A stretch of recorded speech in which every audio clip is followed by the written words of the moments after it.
Hey guys, I'm John Setzler.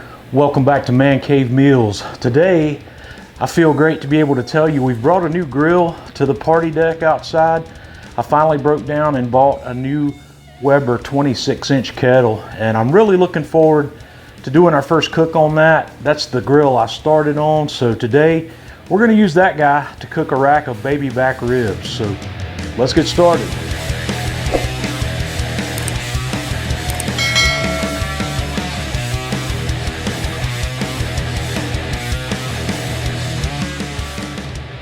So the star of today's show is this about 4.6 pound rack of baby back ribs. I have gone ahead and I've pulled the membrane off the back. I'm going to try a little different technique today for my rub.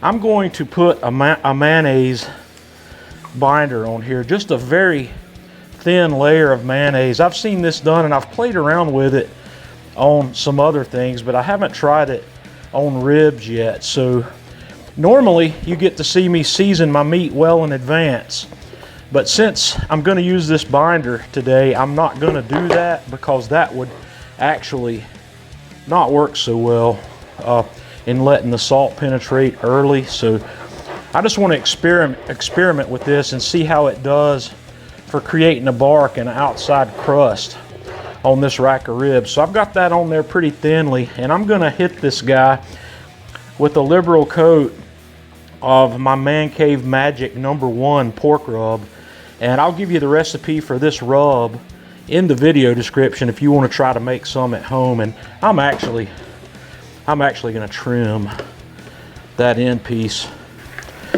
and then like I said, we're just going to get the backside coated nicely with that, and that binder is going to help that stick. We'll flip it over and get the same thing up here on the top.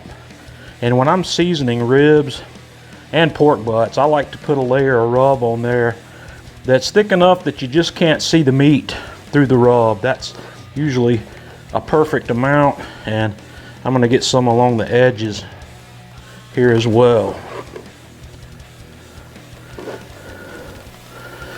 And we're just going to let this guy sit here while I take you outside, and we're going to have a look at how I'm setting up the Weber kettle to do this cook. And in the meantime, that rub can be adhering to this. Here on one side of the charcoal grate of the Weber kettle, I've just stacked up in a line a bunch of my B&B charcoal briquettes and laid some cherry wood chunks there on top. And what we're going to do is, I've got a charcoal chimney starting up with some briquettes in it. We're going to put those lit briquettes over here on this edge where it can start a slow burn that'll work its way around this. This is called the snake method. And I've also put down some foil in the bottom also, because when I'm cooking on the Weber kettles, I like to keep as much grease as possible out of the bottom of the firebox because it makes it easier to clean up. And it also allows the ash rake to last a lot longer. So we'll let that charcoal heat up, and then we'll bring it in here and put it in this grill in just a moment. So I've got some of our hot coals here that I've had going. I've got started up here in the charcoal chimney, and we're going to lay those right over here on the edge on top and up against the edge of some of these unlit briquettes. And we'll get our fire going here and get started cooking. This is a very easy to do method, and this is one of the ways you get a long, low temperature burn out of a grill like this. So let me put one more of those on there, and we'll get the ribs. So we're going to go ahead and set our grill grate on. Actually, before I do that, I'm going to move one of these over here where we can go ahead and get some smoke rolling. I've got cherry wood here to provide smoke for this cook today, and we'll just grab our rack of ribs and set it right here on this side over our foil.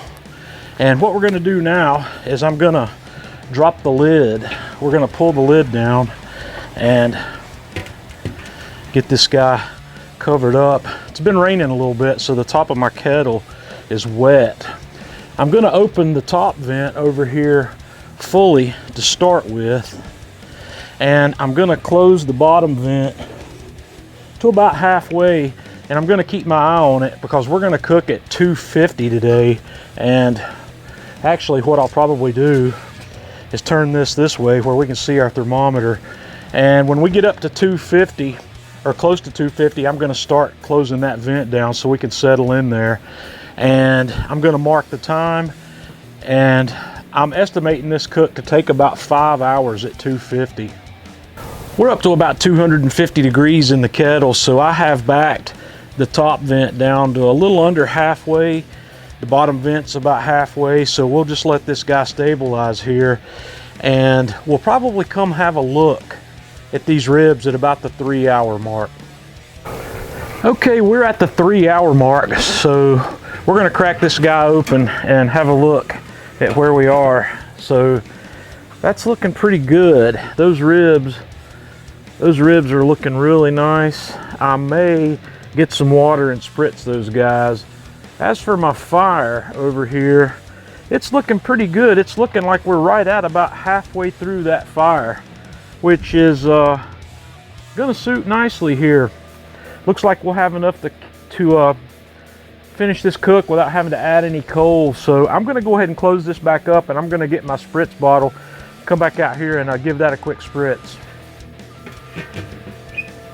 All right guys, we've been going a little over 5.5 hours now, and I like the way these things look. They've got some nice color on them. So what I'm gonna do now is I've heated up a little bit of my barbecue sauce, and we're gonna give these guys a quick baste of this new barbecue sauce that I've made.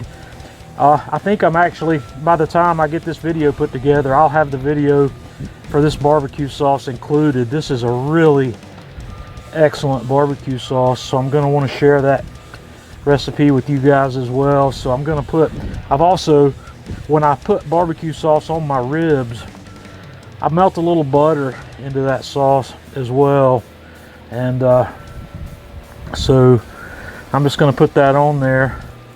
We're going to cover this back up and let that set up. Okay guys, we're a little over 6 hours into this cook, maybe 6 1/4. This cook took a little longer than normal because it's been windy and cold out here today, but I'm really liking what I see here on these ribs. My color's good, the tenderness is where I want it. So we're gonna get these off, let them rest for a few minutes, and take them inside, and then we're gonna cut into these. And to give you a peek of what our charcoal situation looks like there, let me grab my other glove and we'll get this grate loose and let you have a peek. That's how much coal we've got left after we cooked what we cooked today, which I'm pretty happy with that. We got a nice long cook, and I'm gonna say I probably burned 75% of the coal that we had put in the grill. So I probably could have cooked at this temperature for another hour without much trouble. Okay guys, I've decided to go ahead and cut these apart. These ribs have got a lot of meat on them. I want you to have a look at that, how tender and juicy these guys are. I'm gonna steal a bite off of this bad boy.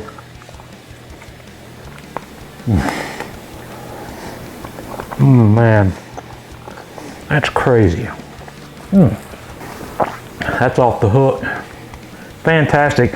This sauce is amazing. I've been trying to perfect my pork and basic sweet barbecue sauce that's got a little bit of tang to it for quite a while. And this recipe that I've showed you here today is going to be a keeper. So guys, give it a try. Let me know what you think. Until next time, this is John Setzler with Man Cave Meals.